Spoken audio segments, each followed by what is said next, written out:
Maqaa Abbaa, kan Ilmaa, kan Hafuura Qulqulluu, Waaqa tokkoo, Ameen.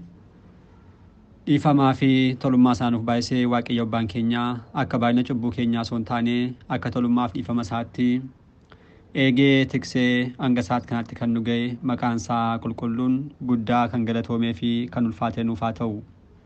Maatiiwwan Waaqayyoo ijoolleen haadha keenya qulqulleettii Dubroo Maariyaam bakka adda addaa taa'uudhaan sagalee kana kan dhaggeeffattan hundumti keessan maqaa gooftaa keenyaaf fayyisaa keenyaa Iyyasuus Kiristoosiin nagaan isin gaafadhaa.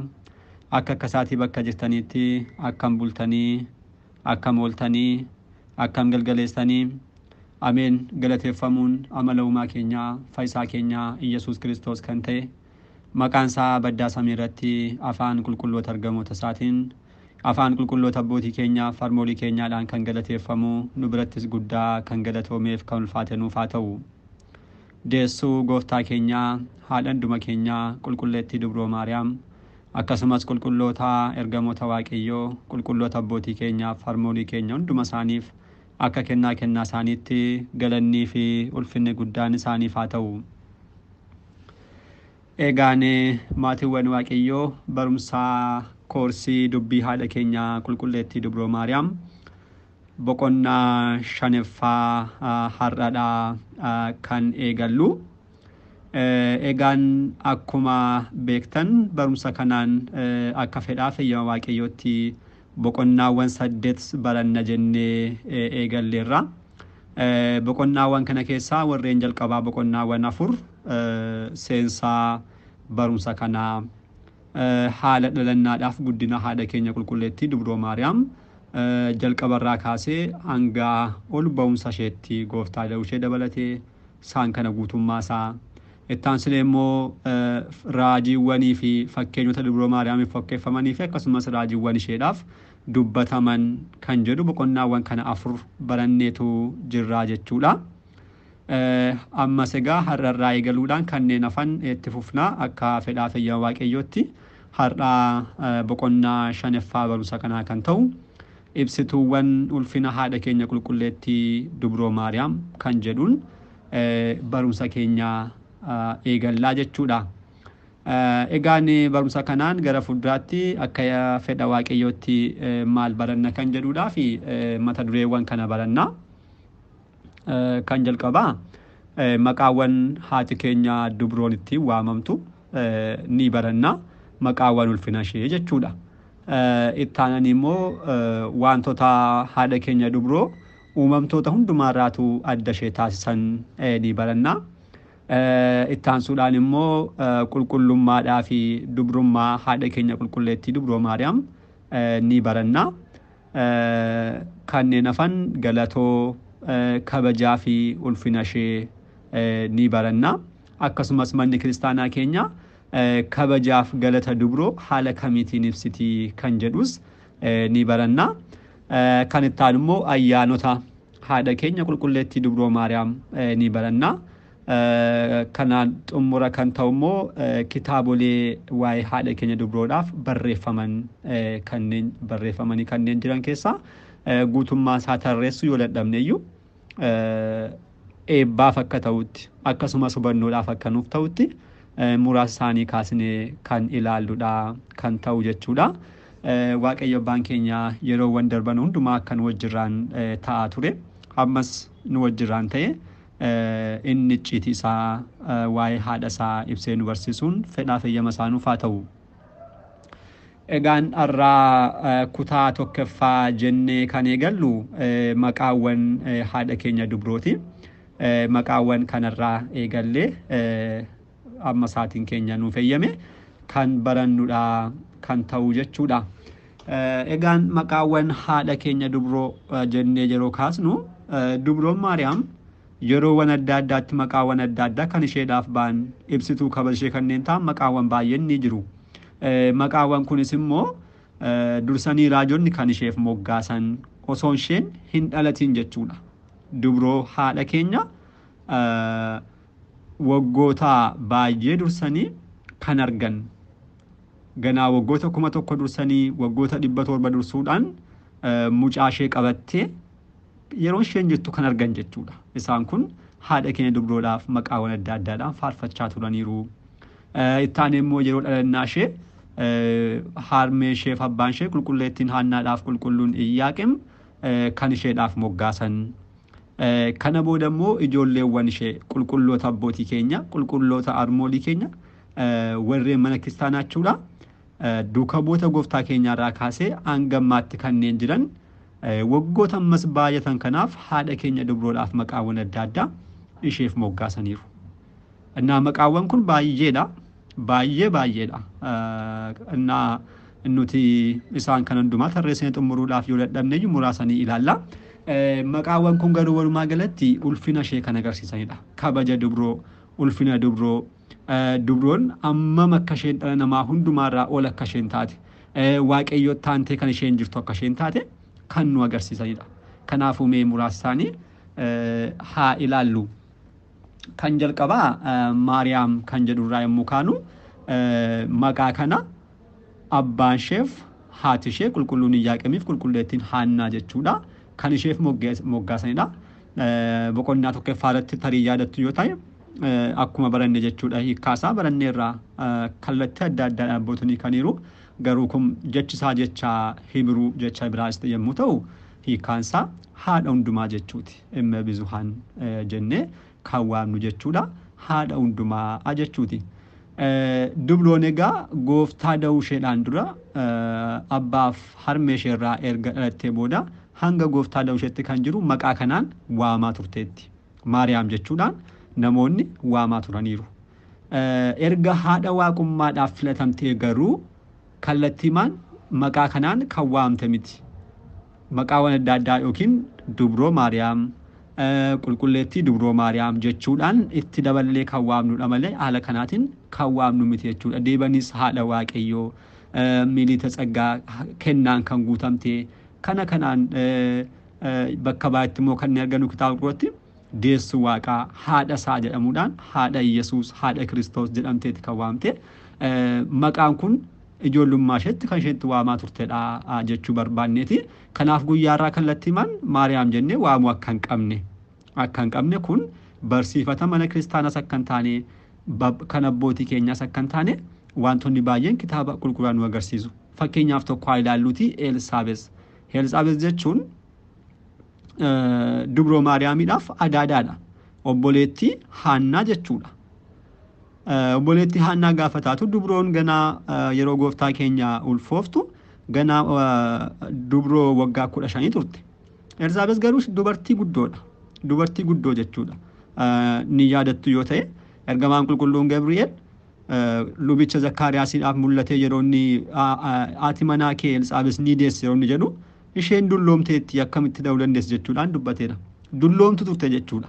Kana booda sirriitti asitti kan hubachuu qabnu dubrooni mana Elsaabees yeroo isheen deemtu Elsaabees maal jechuudhaan dubroo akka isheen simattedha. Kallattii maqaa duratti waamtu kanaan hin waamne. Hafuurri qulqulluun isheef ibsee haadha waaqayyoo ta'uu ishee bartee maal jette? Haadha gooftaa koo akkamitti ati gara koo dhufuun naaf ta'a jechuudhaan mucaa dubroo waggaa 15 dubartiin jaartiin kun Elsaabees jechuudha. Haala kanaatiin waamteetti. Wangeela Lukaas boqonnaa 1 lakkoofsa 43 jechuudha. Asirraa kan argannu dubroon maqaa Maariyaam kan jedhu kanaan dura osoo gooftaa keenyaaf haadhummaadhaaf osoo filatamtu kan isheen itti waamaa turte. Erga kanaa booda garuu maqaan ishee guutummaadhaan kan jijjiirame ta'uusaa hubachuu qabna jechuudha. Maqaa kanaan kan waamnu yoo ta'e kallattiin dubroo Maariyaam, qulqulleettii dubroo Maariyaam jennee waamuu qabna jechuudha. Kun ibsituu kabaja isheeti. Haadha gooftaa koo jechuudha Elsaabees kan waamte. Kanaa ol kabajni hin jiru. Kallattiimaan kun kabaja isheeti jechuudha. Kan itti aanu immoo kennaan kan guutamtee kan jedhudha. Miliita tsaggaa kan jedhudha. Kennaan kan guutamtee jechuudhaan yeroo duraadhaa fi haadha keenya dubroodhaaf kana kan dubbate kana fayyadamuudhaan haadha keenya dubroo Maariyaamitti kan haasa'e eenyudha? Qulqulluu Gabri'eelidha. Ergamaa qulqulluu Gabri'eel jechuudha. Wangeela Lukaas boqonnaa 1 lakkoofsa 28. Qulqulluun Gabri'eel gammachuu guddaadhaan samiirraa gara lafaatti kan dhufe. Ilaala ergamoonni waaqayyoo kitaabni qulqulluun gooftaan keenya akkuma dubbate namni tokko yeroo inni gaabbii galu yeroo inni gara waaqayyootti deebi'u maal ta'u baay'ee gammadu. Amma dhimma isaanii hin taanes garuu fayyinni dhala namaa baay'ee kan isaan gammachiisudha. Wangeela Luqaas boqonnaa 2 yommuu ilaallu gooftaan keenya yeroo inni dhalatu halkan sana guutuu lakkoofsa kanneen hin qabne ergamoonni gara lafaatti bu'anii faarfachaa turaniiru. Kun maal agarsiisa? Gammachuu isaan fayyina dhala namaadhaaf qabanidha. Akkuma kanaa qulqulluun Gabri'eel isa qofaatti kan himame waaqayyo deemii haadha kootti himi dubrootti deemitu himi gaafa jedhu gammachuu guddaadhaa jedhu ofumaan jedhe kennaan kan guutamte ati dubartoota hundumaa keessaa ayyaana qabeettiidha eebbifamtuudha jechuudhaan yeroo jalqabaadhaaf kennaan kan guutamte miliita tsaggaachuudhaan haadha keenya waamuu dandeera jechuudha. Erga kanaa dhagaa abbootonni keenya yeroo adda addaa kanneen jiran kitaabilee isaanii lakkoomsa hin qabne irratti haadha keenya maal jennee si waamnu kennaan kan guutamte ergamaan qulqulluu jedheera jechuudhaan achirraa ka'anii kennaan kan guutamte jedhu jechuudha. Manni kiristaanaa keenyas yeroo har'aa kennaadhaan kan guutamte haadha kennaa hundumaa jechuun dubroo ni waamti jechuudha. Eenyuyyuu maqaa kanaan kan waamame dhala namaa keessaas haa ta'u qulqulloota ergamoota waaqayyoo keessaa guutummaamatti uumama keessaa kanaan kan waamame nam tokkoyyuu hin jiru. Kennaadhaan kan guutame eenyus hin jiru. Eenyuudhaafis hin kennamne kun qulqulleettii dubroo Maariyaam qofaadha. Abbaa kennaa hundumaa kan ta'e waaqayyoodha. Inni kennaan kan isaati kan amalummaa isaati. Kennaan kan dubroo garuu kennaa waaqayyo kan isheef kenne jechuudha. Kennaan uumamaaf kennamu hundumtu eenyu bira jira? Dubroo Maariyaamii bira jira jechuudha. Kanaaf dubroo Maariyaam kennaan kan guutamte jennee ni waamnaachuudha. Kun kabaja guddaadha. Isa dhugaa dubbachuudhaaf kabaja guddaa eenyuufiyyuu kan hin dubbatamne ishee qofaaf kan dubbatame jechuudha. Kan ittaan immoo deessu waaqaati. Walaadite amlaak jechuudhaan kan waamnu jechuudha. Deessu waaqaa Teotokos jennes ni waamna. Deessu waaqaa akkamitti jedhamte haati keenya dubroo yeroo jennu addunyaa dursee kan ture hundumtuu kan isaan uumame keessaa waan tokkollee beekumsa isaatiin alatti inni isa malee kan hin ta'in gooftaan keenyaaf fayyisaan keenya Iyyasuus Kiristoos ilmi waaqayyoo sababa cubbuudhaa namaadhaaf addaamiin fayyisuudhaaf yookiin dhala namaa fayyisuudhaaf gara lafaatti dhufee maal ta'e foon uffachuudhaan goonka waaqa ta'e mul'ateera. Gooftaan keenya nama yeroo ta'u barumsa dubbii icciitii foonummaadhaan barachaa akkuma turre jechuudha. Waaqummaa isaa osoo hin gadhiisinidha. Namadhas waaqadhas jechuudha. Kun icciita tawaahidoo icciita guddaadha. Kanaaf kitaabni qulqulluun makaakkileenyaa gidduu galeessachuudhaan gooftaa keenya kan waamu. Egaan gooftaan keenya nama ta'e kan mul'ate kun waaqa jennee yeroo isa waamnu fooniin kan isa deesse immoo eenyu jennee waamna? Deessuu waaqaa jennee waamna jechuudha. Fooniin kan isa deesse immoo dubroo Maariyaamidha.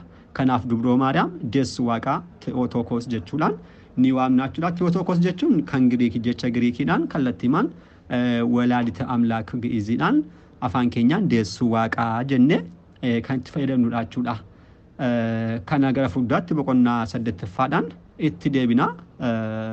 Deessu waaqaa kan jedhu kana yeroo jalqabaadhaaf kanneen fayyadaman qulqulloota abbootii keenya Nisxiroosiin mana kiristaanarraa yeroo dhorkan gubaa'ee Efesoonitti kanneen walitti qabaman bara 431 jechuudha.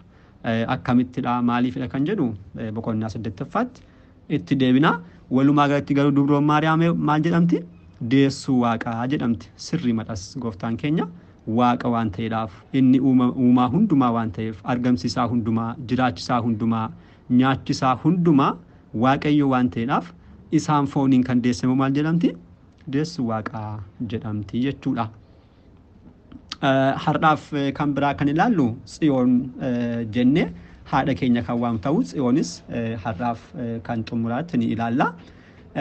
Dubroon Maariyaam akkamittidha Tsiyoon jennee waamuu kan dandeenye jalqabaa qabxiiwwan 3 kanneen kaasne keessaa raajotaan dubroodhaaf kan moggaafamedha. Maqaan kun dhuguma dubroon osoo hin dhalatiin dursanii ija raajiidhaan kanneen argan qulqulloonni abboonni keenya kan akka Daawit kan akka Isaayyaas boqonnaa afuraffaadhaan ni yaadattu. Raajiiwwan adda addaa gad tarreessinee ilaalaa kan turre sun akkuma isaan jiran jechuudha. Dubroodhaan maal jedhanii waamaniiru? Tsiyoon jechuudhaan waamanii galateeffachaa faarfachaa turaniiru. Isaan kanasitti fakkeenya kaasuun yoo barbaachise namni haadha keenyaan Tsiyoon jedha. Ishee keessaas namni dhalate jechuudhaan Daawit kan dubbate faarsaa 86 lakkoofsa 5 kan jiru jechuudha. Barumsa keenya boqonnaa afuraffaadhaan raajiiwwan dubroo jennee barachaa kan turreen isa kanas warreen biraas baranneerra. Achi jalaa bal'inaan deebitanii ilaaluu dandeessu. Walumaa galatti garuu abboonni keenya maal jedhaniiru? Tsiyoon jechuudhaan dubroodhaan waamanii maqaa kanaan ishee faarfatanii jechuudha. Kanarraa ka'uun irras manni kiristaanaa keenya haadha keenya dubroo Maariyaamidhaan Tsiyoon jettee ni moggaasti jechuudha. Kitaabilee lakkoofsa hin qabne kanneen jiran keessatti Tsiyoon jechuudhaan yeroo galateeffannu kallattiimaan haadha keenya dubroo Maariyaam deessuu waaqaa kan bakka bu'uudha jechuudha. Kanaafuu har'aaf maqaawwan muraasa kana ilaalleerra kutaattaanutti immoo warreen hafan irraa eegaluudhaan kan itti fufnu kan ta'u har'aaf asuma irratti nu haa ga'u. Abbaa sagalichaa kan ta'e Waaqayyo Abbaa keenyaaf galannii fi ulfinni guddaan isaaf haa ta'u. Kutaattaanuun hanga deebinutti nagaa Waaqayyootiin turtii gaarii galanni Waaqayyoof.